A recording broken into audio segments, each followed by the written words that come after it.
Paulo and Lovely. Woo! Go, Mami! Woo! Good evening, Paulo and Lovely. Ang question niyo ay...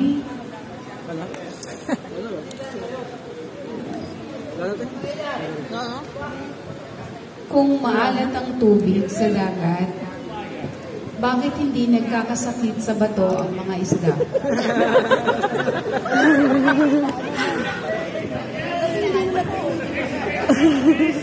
Tingnan natin masaya tong question na to.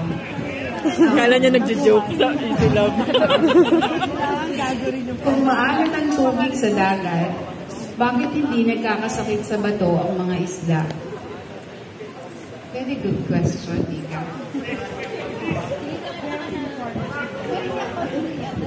Thank you for that wonderful question, ma'am.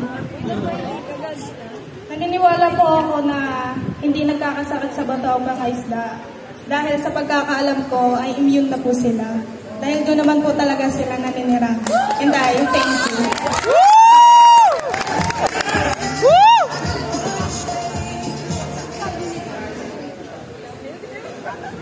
Hello po, good evening.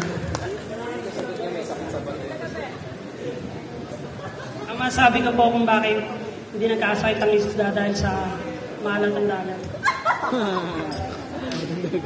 Dahil po, lahat naman tayo kahit sa pagkain natin, nagbibigay ng alat ang dagat. Kaya doon nag-uupisa ang asin natin. Kaya pag wala tayong alat, pag puro tamis, lalo tayo magkaka-diabetes.